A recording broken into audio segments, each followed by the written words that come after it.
A very common exercise in basic economics is to try to predict or understand what is the effect of a change in what is called a deep parameter in the economy, something like a change in the cost functions or the production functions, or a change in the tastes of the consumers.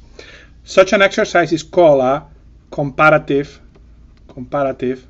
statics exercise.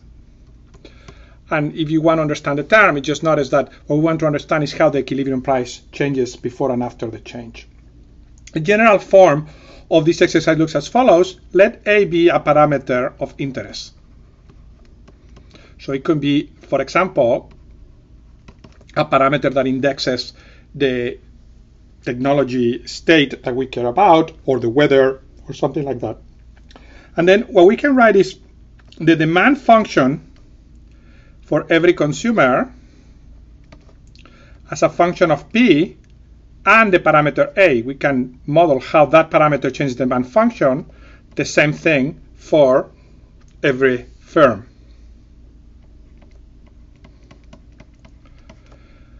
And from that, we can compute the aggregate demand function as a function of the price and the parameter A, the aggregate supply function as a function of P and A.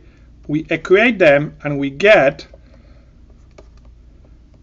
the equilibrium price as a function of the parameter, and the equilibrium quantity also as a function, total production as a function of the parameter, or more generally, the equilibrium allocation.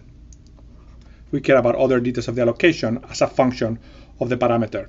And when we're interested in a comparative static exercise, for example, is saying if you're at initial value of A and A increases, what will happen to prices and to the allocation? That's the general abstract notion of a comparative static exercise. Now let me derive a very useful formula for doing comparative statics. We know that at equilibrium, and regardless of the value of the parameter A, the following has to be true. The quantity demanded in the aggregate at the price PA, given that the parameter is A, has to be equal to the quantity supplied at the price, equilibrium price PA, comma A. Please don't be confused by the notation.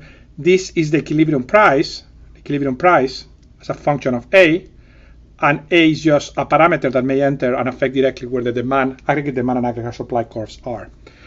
Now, what we can do is take the derivative on both sides of the equation to get the following. So this implies that the derivative of xd with respect to the P times the derivative of P star with respect to A plus the derivative of xd with respect to A, we have to derive it with respect to both things because there are two variables, is going to be equal to the derivative of xs with respect to the quantity supply with respect to P times the derivative of P star with respect to A by the chain rule, plus again the derivative of xs, the quantity supply, with respect to A. And by doing a little bit of algebra, this implies that the derivative of P star with respect to A is equal to the ratio of two things, the derivative of the quantity supply with respect to A minus the derivative of the quantity demanded with respect to A, divided by the derivative of the quantity demanded with respect to P minus the derivative of the quantity supplied with respect to P. Now notice a couple of things. First is that for this mathematics to go through, we have to be at an interior solution where everything is continuous and differentiable, so you cannot really apply this at corner solutions. The second thing is that I claim that this is always going to be a negative term in any equilibrium of interest, and let's see why. By the law of demand, we know that this is either 0 or negative, and we've also seen that the supply function is either 0 or positive. So unless both things are flat, the net thing here has to be negative, because it's negative minus positive negative, or if which one's 0, the same, one of them is 0, the same thing applies. This is quite useful because it says that the effect of increasing A by a marginal amount on the equilibrium price is going to depend on the difference on the marginal derivative of the effect of A on the supply and on the demand. Let's do some examples. I'm going to draw them here just to derive some intuition about how to apply this formula. So suppose, for example, that A increases the marginal costs but has no effect on the marginal benefits. What does that do? That implies that the supply curve goes down. At any price, the firms are less willing to supply.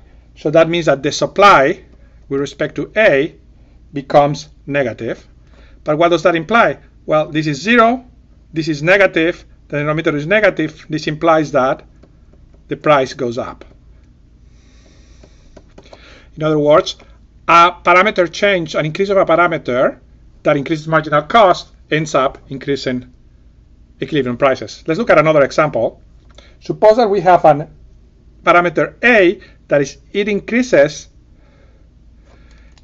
so A decreases the marginal benefit. What does that imply? It implies that at any price, less is demanded. So this is a situation in which the partial derivative with respect to demand is also less than 0, but minus minus gives plus, divided by minus. This implies that the equilibrium price in this particular case falls. Now let's do a more interesting case in which A has two effects. It decreases marginal cost and it increases marginal benefits. Now this has the effect of increasing the supply, and this has the effect of increasing the demand.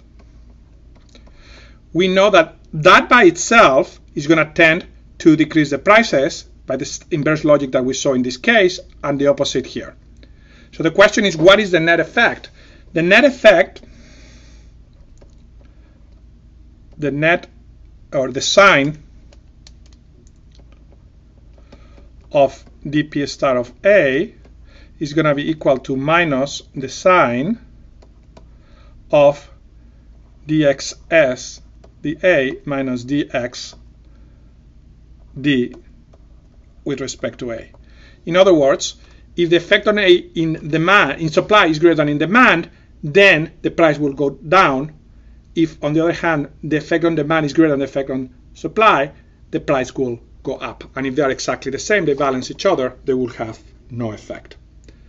So this formula, I hope you can see, is very useful because it allows you to compute, starting at interior equilibrium, what is the effect of a particular change in one parameter of the model on the equilibrium price. And obviously, once you know the change in the equilibrium price, you can back from the demand function and the supply function what is the change in the actual quantities traded. Let's do one simple example to see how we play with this formula, how to use it in practice. So suppose that you're in a market in which there are 10 consumers that have demand function xid of P equals to 10 A minus P, where A is the parameter of interest. And you have 10 firms that have a supply function equals to 10 AP. So notice that the parameter here affects both the consumer and the producer. Let's start by computing what is P star of A is given by the solution to aggregate demand is equal to aggregate supply, but aggregate demand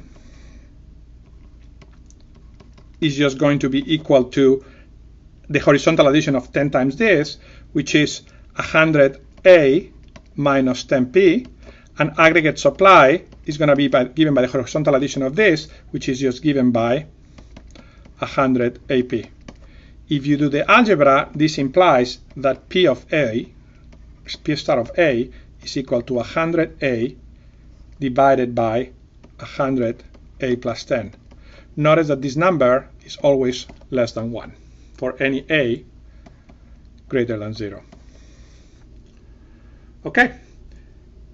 Next,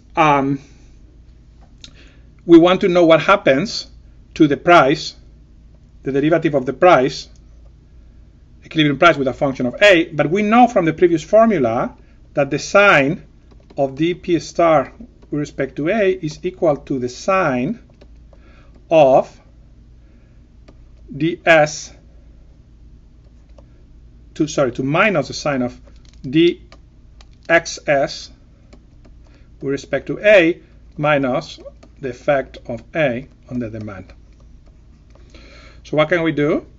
What we can have is that this is equal to minus the sign, and let's compute these partial derivatives For the demand, this is just 100. Sorry, it's with respect to A. So this is just 100. For the, I'm sorry, I keep doing it wrong. First, we're going to do the supply, which is this side. With respect to A, this is just 100p. And for the demand, we get minus 100. Okay?